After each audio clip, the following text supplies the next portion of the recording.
Welcome to another video from War Backwards is Raw. The title of this video is I Fought Myself in a Civil Raw Battle, or it could be entitled The Split Persona of the Civil Raw. I would like to issue a warning to you. This is a cognitive dissonance warning. Cognitive dissonance alert.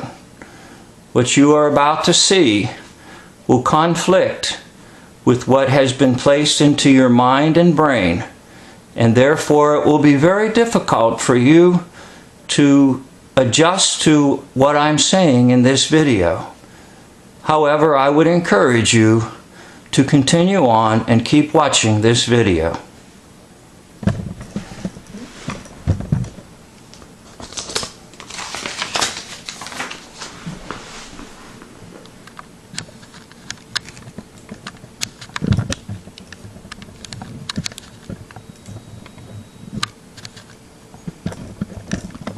The sources of the photos in this video come from this book, Civil War Battles, by Kurt Johnson and Mark McLaughlin, published by Fairfax Press. So we are going to take a look at 5 battle scenes and commanders: Bull Run, Petersburg, Chancellorsville, Atlanta, and Mobile Bay. I apologize that they're not in good, correct chronological order for you, but we will go there and explore each battle and their commanders, the Northern Commander and the Southern Commander. So first, let's go to Bull Run, which we are told happened July 21st, 1861.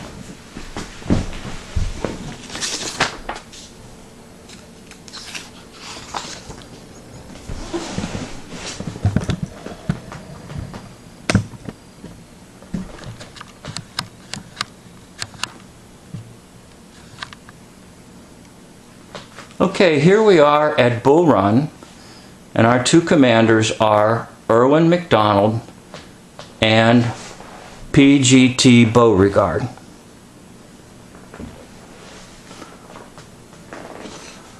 Now, the first thing I'd like for you to notice is the part in the hair. As you can see, the part matches Mr. McDowell's part in his hair matches the part in the hair of Mr. Beauregard. Now the next thing I'd like to show you is what I call a little fluff or a little puff in the hair. If you look how the hair is kind of puffed up here as if it's curly and uncooperative and forms just sort of like a little hill or a little mountain. And then you'll see the same effect over here for Mr. McDowell. Now the next thing I'd like to draw your attention to is the mustache. Take a look at the mustache on Mr. Beauregard. Now go over to Mr. McDowell and take a look at his mustache.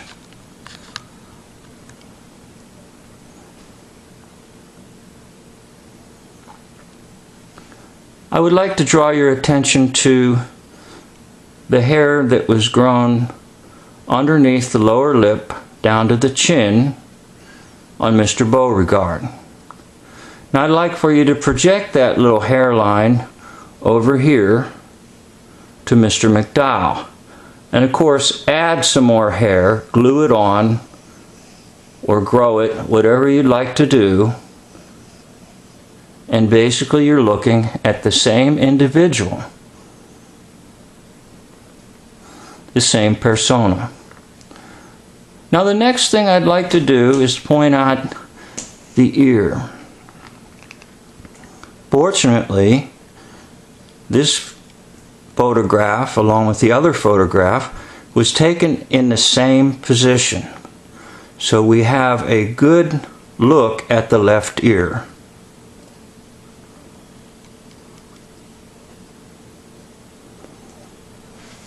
I will attempt to take the camera and enlarge the left ear of Beauregard.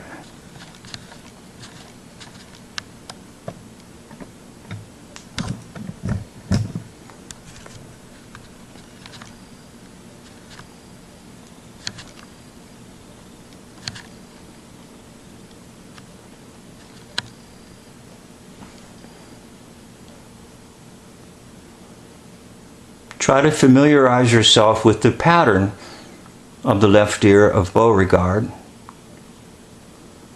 And now I'm going to swing the camera over to Mr. McDowell, to his left ear, and see if you can see the great similarity between the ear patterns.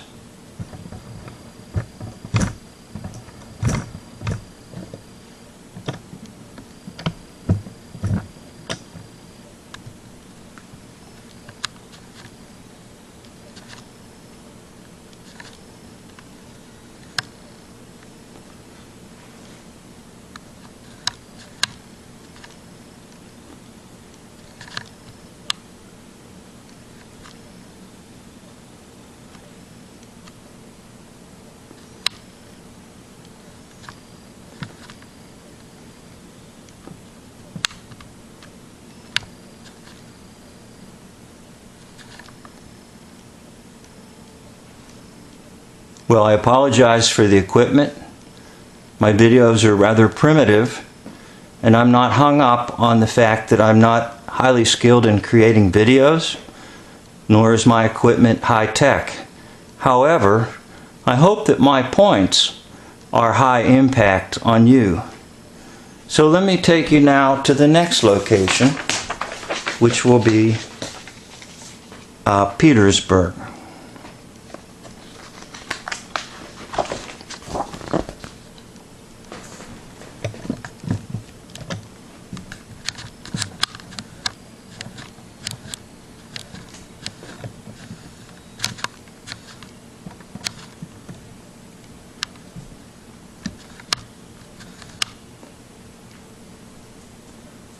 Okay, welcome to Petersburg.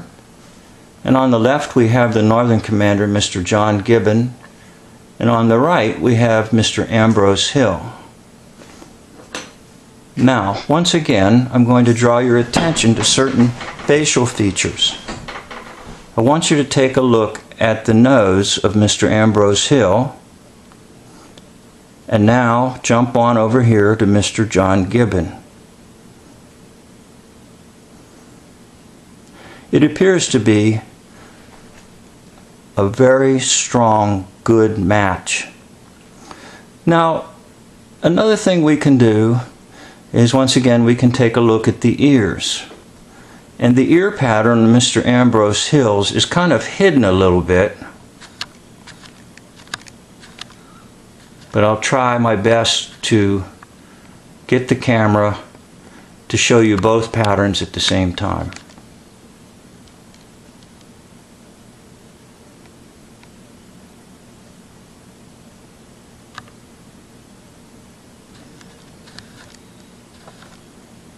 What is also very interesting is that they're both in almost the identical pose in the photo, as if the authors of the book or whoever wants you to see it and realize that it is one persona who has been split into two. Now we're going to go to Chancellorsville.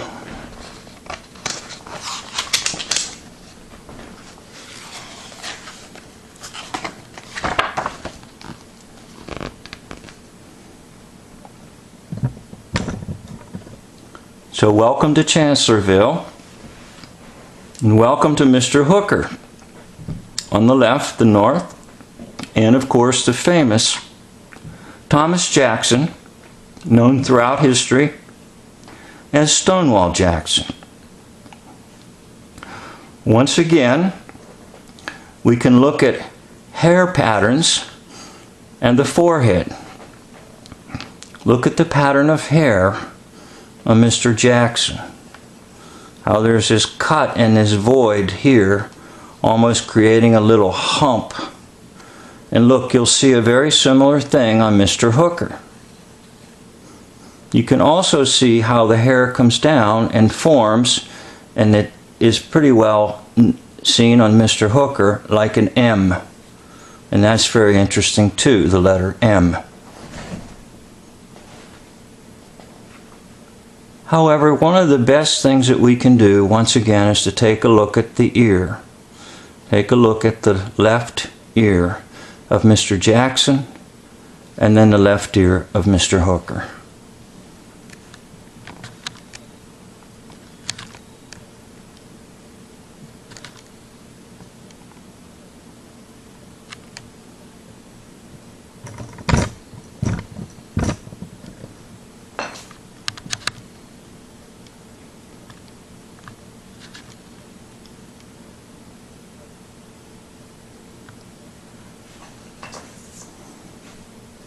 If you're looking carefully, you'll see a very similar pattern.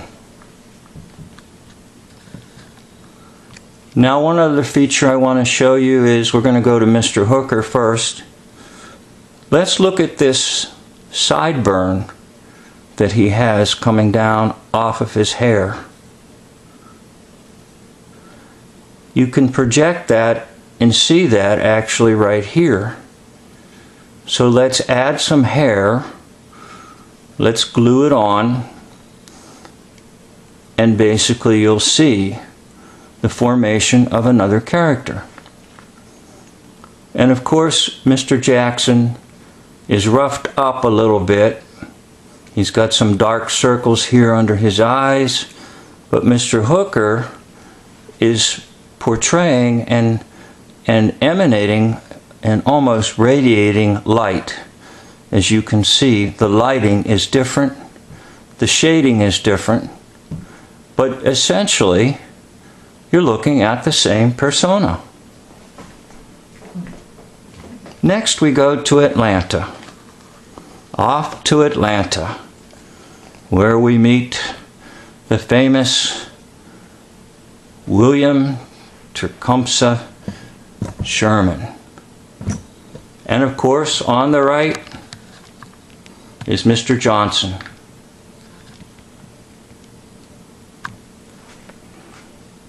Now, once again, if you look at the forehead and look at the ear and look at the facial features, I think you can see essentially you're looking at the same persona. But once again, on the left, Mr. Sherman sort of emanates light on his forehead and on his cheeks. And if you look closely at Mr. Johnson on your right, you will see that Mr. Johnson has been darkened a little bit, perhaps some grease paint on his face, perhaps some shading with lighting, whatever techniques could have been employed at the time to contrast the two characters.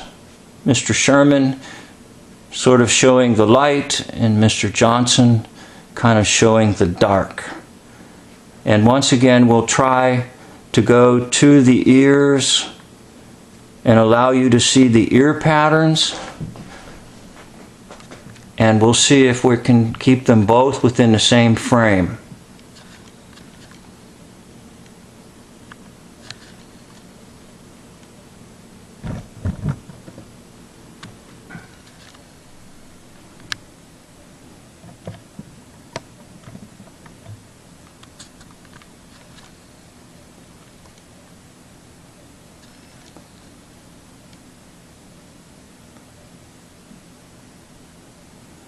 Now once again, the same idea, the ear pattern on the left is illuminated in light, and the ear pattern on the right is darkened and kind of roughed up, and perhaps even some grease or dirt or something has been rubbed near it and by it to kind of give the effect of one is light and one is dark.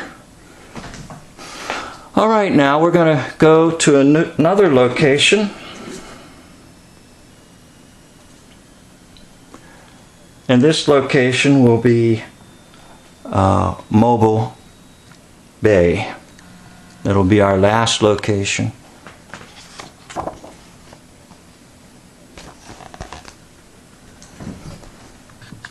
This is a rather easy one to see. And I hope you can see it almost immediately as I attempt to adjust the camera a little better here for you. On the left we have Mr. David Farragut. On the right we have Mr. Franklin Buchanan. Now, start with the nose. Take a look at the nose. Let's just compare the nose on the right and the nose on the left.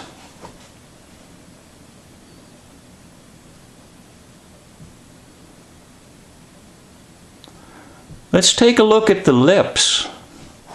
And let's take a look at the facial expression that's given by the lips of Mr. Farragut and then Mr. Buchanan.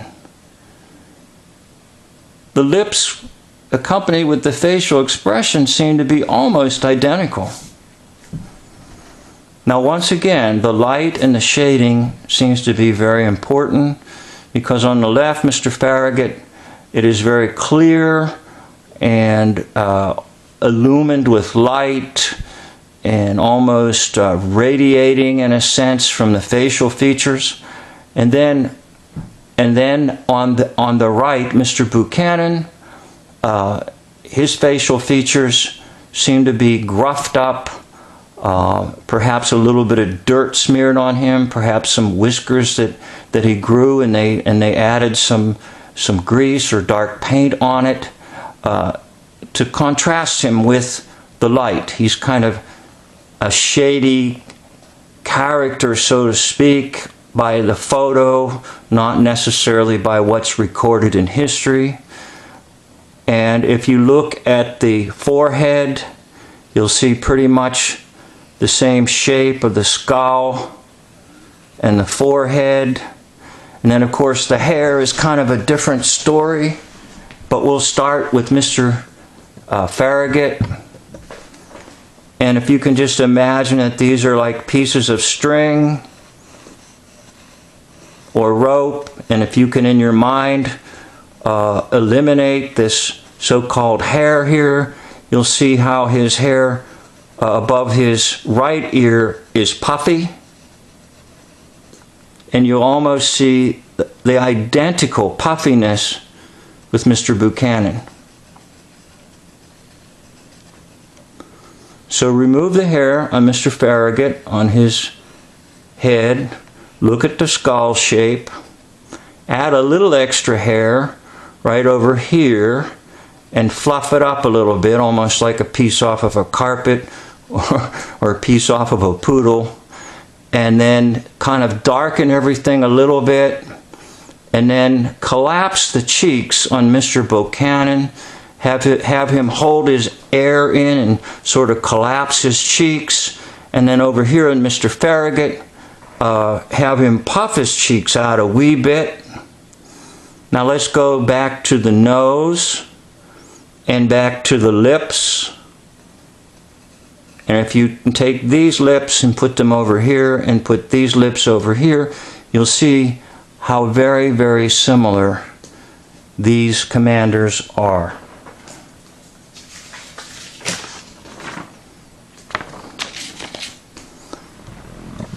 So in this video, I've tried to show you the commanders of 5 battles. And the first is Bull Run. The second was Petersburg. The third, Chancellorsville. The fourth, Atlanta. and the last was Mobile Bay.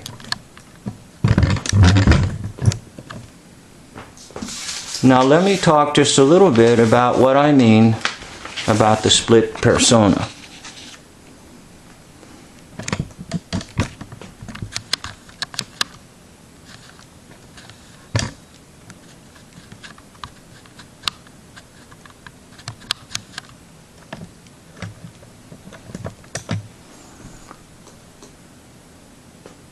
Essentially, there's one actor, and that one actor is split into two roles: the good and the bad, the white and the black, the north and the south, the winner and the loser, the friend and the foe. In other words, it's controlled by one source, and the source doesn't care whether they are the winner or the loser in any particular battle, because they are in charge. And the commanders of these particular battles are under their control. This video will, I'm sure, trigger some questions in your mind, and perhaps in future videos we'll explore some of those questions that you might have about this whole idea of splitting the persona into two roles: good and bad, white and black, north and south, winner and loser, friend and foe. So once again, the title of this video could be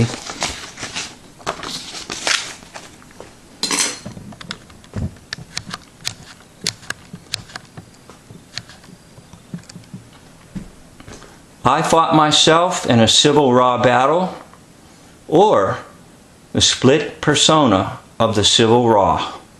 Remember, war backwards is Ra, drop the W, and you have Ra, the false god from Egypt, Ra, which is just simply another name for the devil or Satan. Signing off for now. I hope you'll watch another video.